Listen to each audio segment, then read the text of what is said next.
So 2019 is when we started Gig Talent. And it was really that idea. I want to create an ecosystem that solves something for all the key stakeholders and allows people to leverage their strengths, work in alignment with their true best selves, which, by the way, delivers greater value to whatever you're doing.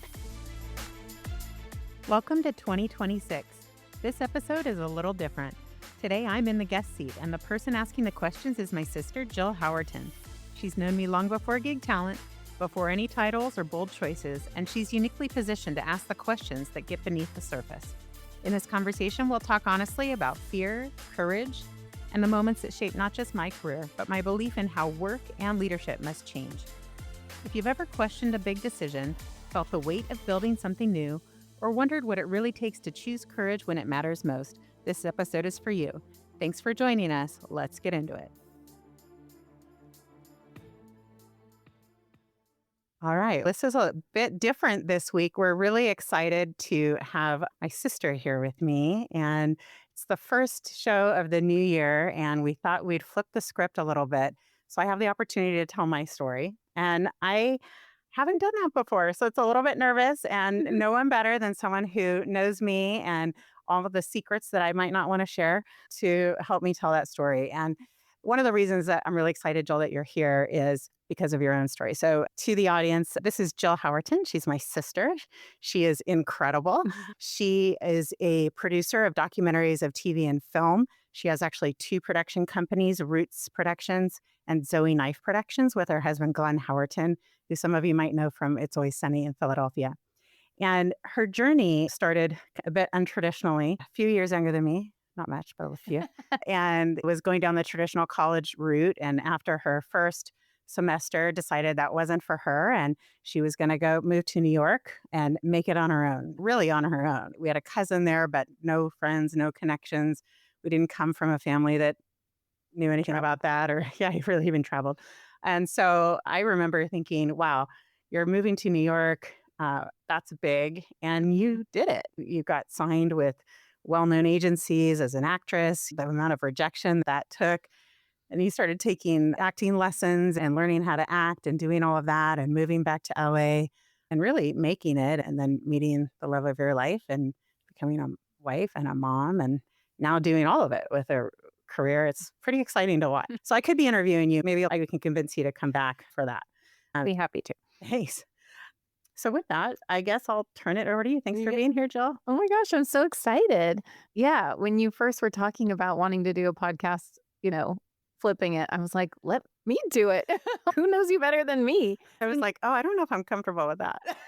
I won't tell anything embarrassing. Okay. But I do want to start, I think, by telling people what I saw from my point of view, So growing up, like Jamie said, she was a few years older than me.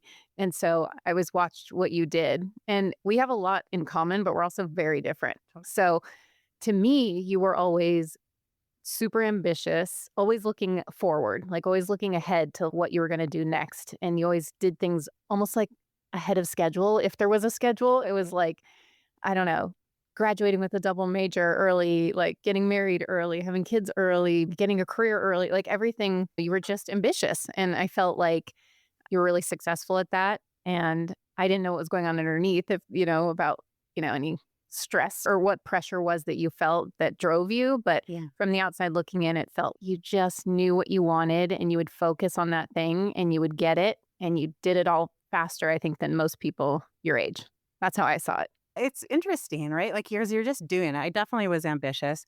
One of the things I think about is like, I was ambitious, but I could only see what I could see as the next path. So whether it was like, if you're in an organization, it was like the promotion or the career track or the whatever program you were supposed to get in or the master's degree or whatever the thing was. And it was really interesting because I think in my 20s, I was working for a Fortune 50 company at that time. I was in my first kind of director role. By that point, I was a single mom, so things don't always go as planned. Mm-hmm. And really navigating that executive growth. And I loved it. Like I felt like I loved my career. I was proud of what I'd achieved. I had amazing friends and family and a sense of community, which was really important to me. And there's this really specific time that I remember where I was really questioning, like something was still missing. Yeah, I think the other thing I saw in you, and this is something we actually do have in common, is like you're a seeker. Like I'm a seeker. Like I'm always thinking about like tapping into feeling like there's something more Yeah. and not living with that. And I felt like you knew there was something more. You knew there was something bigger. I don't know if it was necessarily bigger. It was just maybe more in alignment, or it's like you were doing really well. Like you said, loving what you were doing, succeeding on all levels, like from the outside looking in. But like something was missing and you kept looking for that until it got you where you got. And I felt like I did the same thing. So I feel like, so you talk about you moved to different companies. And then I feel like you got to a point where you're like, hold on, I can't ignore this voice in my head. So tell us about that. Yeah, it's funny because I can remember points in my career where bosses would say things like, "Are you just driven by the money or you're not patient enough?" Mm. And it wasn't actually about the money at all. Money was obviously you have to provide for a family or whatever, but it wasn't about that. It was about that growth and wanting to grow at a pace that I think felt right for me. But it was also, like you said, that seeking, that curiosity. And can remember, like, at a point, I remember thinking, wow, really the only limitation we have for ourselves is what we can imagine for ourselves. And we didn't grow up like you're just exposed to what you're exposed to. So we weren't exposed to the corporate world. We weren't exposed to business, really. We weren't exposed to entrepreneurship. And I remember like when I was a freshman in college, dad lost his job. And that was really scary. They were scared. I was the first one in our family to get an education, a Yeah. college degree.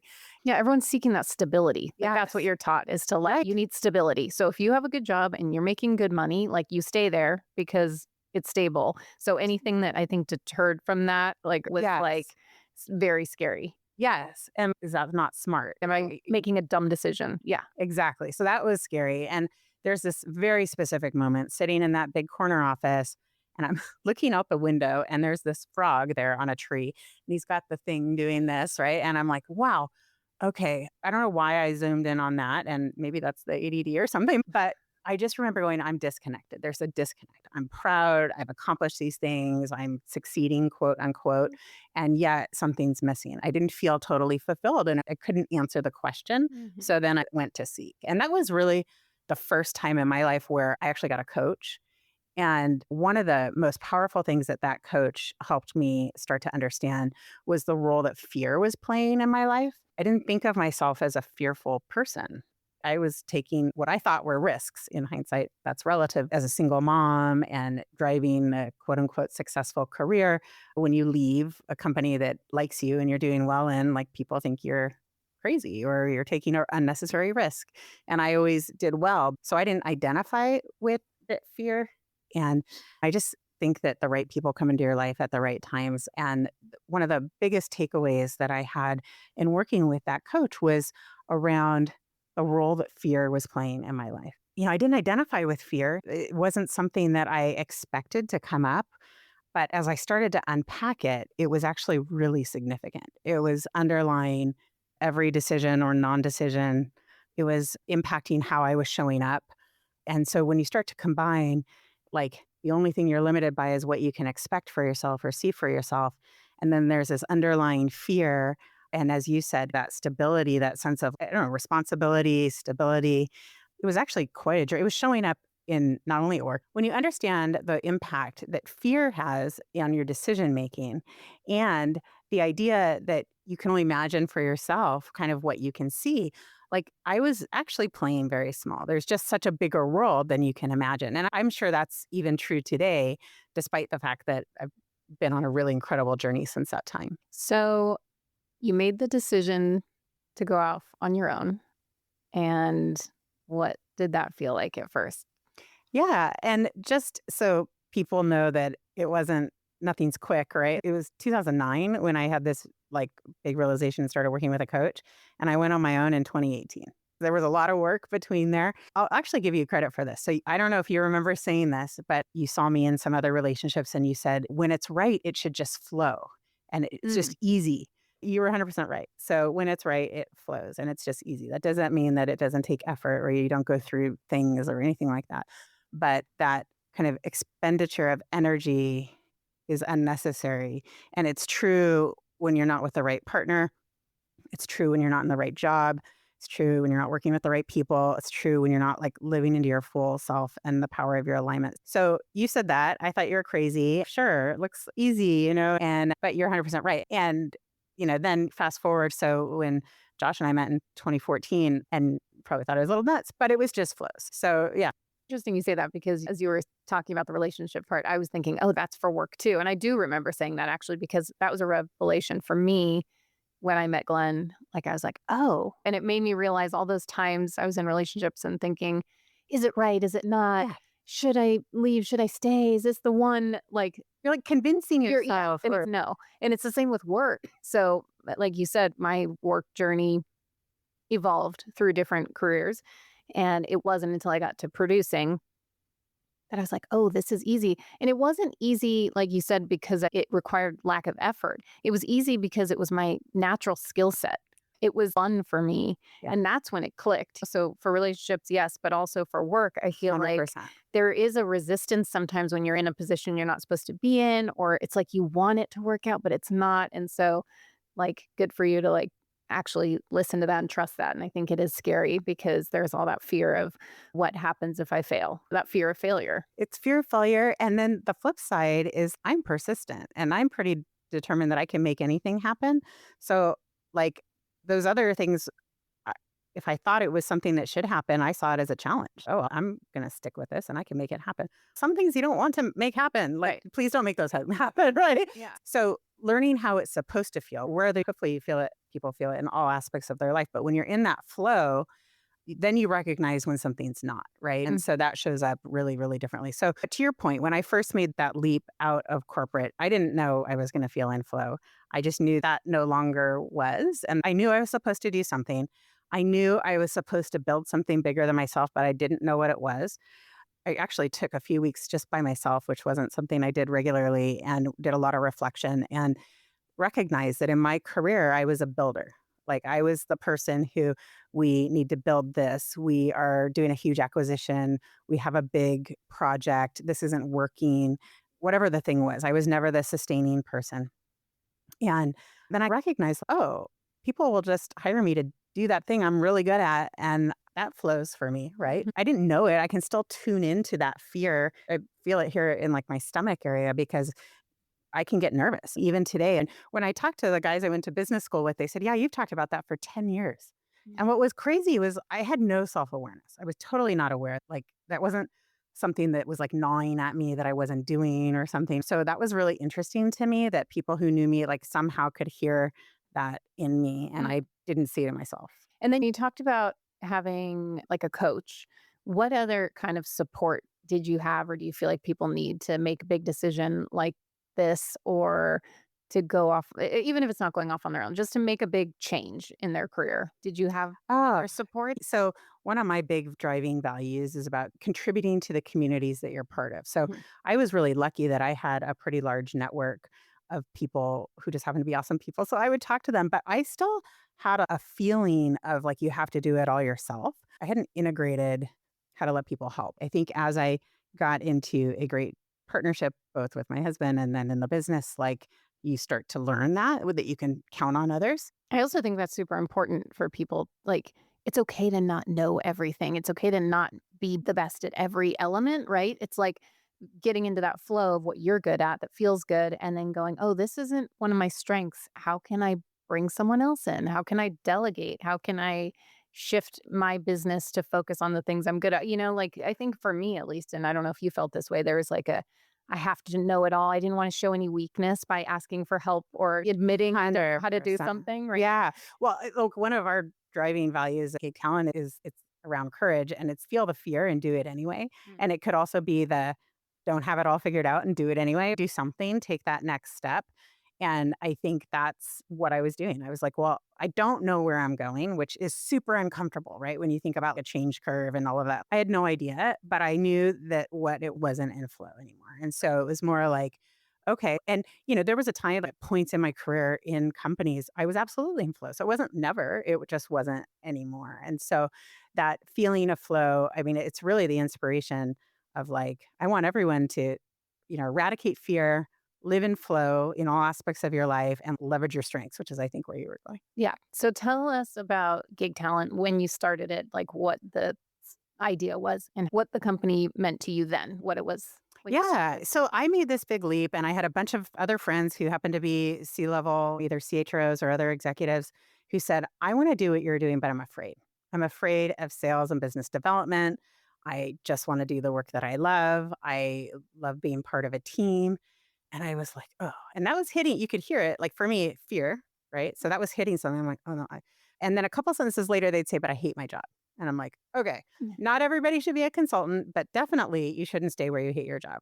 Yeah. We had lost dad, like, you start reevaluating things, like, don't stay where you're miserable, do something about it, and so I was thinking about that, and at the same time, things were changing in California around laws, how companies engage with independent contractors, and I was like, "We can solve this. We can create something that solves is a solution on both sides." So for clients, how do you know who's good and what they're good at? How do you manage compliance and background checks and reference checks and this independent contractor situation and streamline procurement and administration and all that?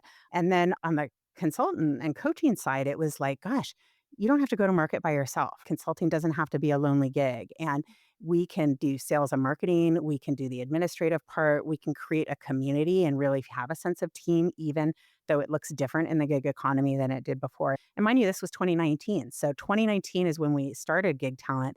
And it was really that idea. I want to create an ecosystem that solves something for all the key stakeholders and allows people to leverage their strengths, work in alignment with their true best selves, which, by the way, delivers greater value to whatever you're doing. It's more fun and it eliminates fear. And so that was really the driving thing. I didn't know again. Then I just started to say, hey, you're my friend and you're an excellent consultant. Would you take work? That was literally like a little bit of the baby steps. So then fast forward, COVID, now 50% of the workforce is engaged in the gig economy in different ways. So now experts, some of the best, are choosing to work differently, right? Everyone reassessed the role that work plays in their life going through COVID. And so now there's a lot of really amazing people working differently. So, Mm. how do companies know who's good and what they're good at and if they're the right person for it? And so now gig has really evolved and we have a huge breadth of experts in all different kinds of things, transformation, interim and fractional HR executives and other executive leaders, coaches that do executive coaching, team alignment, all these things, but people who were very successful, right? And have just chosen to work differently. And they're all entrepreneurs, they all have their own businesses, and they're successful doing that. But they like the idea of one, having an agent in a way that creates a sense of community. They have a network of other excellent people. So when we get large scale transformation projects, we can compete with the big companies, but you get not only principal level experts, you get people who have sat in the seat. And so they've been there and done that. They can navigate the complexities that companies are dealing with today. Every company is going through some level of transformation or evolution. And often you need someone either because you want that third party view, someone who can see things that you can't see for yourself, or you need to augment your internal team because you're just not staffed. And it makes sense to have either a fractional or a temporary project type resource to help navigate specific things. And then they step away when you don't need them anymore. Right. So that's kind of how it started. I know you've relaunched very recently. Tell us how it's evolved. I'm so excited. And you hear it in how I tell the story. I already gave a little bit away, but I think what happened for me this last year, bought my partner out at the end of 2024. And I would say 2025 was just a deep year of reflection and internal work. It was like we looked at everything, all of our internal processes, our client experience, our consultant experience, the collective in general, our internal team, really like our roles and responsibilities, our tech stack. How are we empowered by AI and how do we leverage technology but not lose the matching and the value that we bring by being subject matter experts. And so we did so much work in this one year. And what was really exciting about this brand launch is it just feels like that external revelation of that internal work. Mm. And in keeping with the alignment theme, I think now like our brand, our website, our collective, the caliber of talent, our value propositions, that we're now in alignment. And that Yeah. feels really good to me. That's so exciting. Yeah. I'm so proud of you. Thank you. My sister. She's a badass. How embarrassing. No, you bought it though. Yeah, it's like to your point though earlier, you couldn't do it without a great team. And that's the Gig Talent team. That's every single member of the Gig Talent Collective who's been on this journey with us. And it's our amazing clients and supporters that we have that we just are so grateful for. Totally. I feel like your story has so many little nuggets for people to take about like trusting their gut, trusting the stepping stones that leads them places, examining fear, examining limiting beliefs, asking for support, Yeah, not being afraid to take a leap of faith with that support and trust in your own abilities, knowing and listening to when something's in alignment. If there's a resistance in your work or your position, like really looking at that and not just settling for the status quo, like really pushing yourself to think about what could change to make my work experience better. It is an evolution though, and it didn't happen overnight and it doesn't for anyone. Same with me. You got to keep seeking, you got to keep looking inward and analyzing, I think, like where you're at, where you want to be, how can you get there, and gaining the support to do that, right? 100%. And it's not about right or wrong, right? It's like all of those steps led me to where I am and gave me the experience. And that journey is invaluable. And they served me until they didn't. And I think that one, again, don't make decisions out of fear and don't settle. So I guess that's something that's like, if you feel like something's out of alignment, then don't be fearful and just follow the little snacks of give you the little clues. I recently spoke at a career day at my son's high school. And the thing that kept coming to me, like talking about my work experience, I was telling those kids, and I was like, don't think you have to know where you're going to end up. No one can tell the future, and especially they're 17 years old. I'm like, you're not supposed to know what you're doing. All you can do is make the best decision for the information that you have right now and trust that whatever that is, whether that's where you're going to end up forever or not, most likely not, that's going to lead you where you're going. That's all you need to know because it's 100%. so overwhelming to think about like, you have these huge goals or you're supposed to know and you don't know. It's just look at what you have right now, right? And make the best decision for what you have right now. I feel like that's the starting place. And trust. 100%. And the universe supports, right? That's Totally. yeah. I feel like I could talk to you forever, but I know we have to wrap up. And I have a quick little rapid fire. Oh. I know. Okay. I'm scared. We'll see what happens. Okay. Okay. One word answers only. Okay. Okay. Okay. Biggest fear you've overcome. Mediocrity. Word you live by now. Flow. Courage in one word. Do it. 2 words. Your daughter's nickname for you. Oh. Well, there's a nice one that I will try to remember and one that isn't so nice. Nickname for me. She calls me a badass. I'll go with that. Okay. I said that too. I think that's accurate. And what's your favorite after work drink? Ooh. I like an ice cold dirty martini with blue cheese olives if I can get them. Oh, yep. Oh my God. That was fun. Thank you so much, Yeah. Jill. I'm really grateful. Yeah. And congrats on all your success. I've watched you do it. It's been inspiring. And I feel like this isn't even it. Like this is just No. another part of your Step of it. evolution of all the things you're going to do and continue to do. So Thank you so Yay. much. Yay. See you all on the next episode. Thanks for joining us. Leadership is shaped one courageous choice at a time. If this episode resonated, share it with someone who needs it and follow the show to stay part of the conversation. To learn more about how we help leaders and organizations navigate what's next, visit Gig Talent. Welcome to the brave new world of work.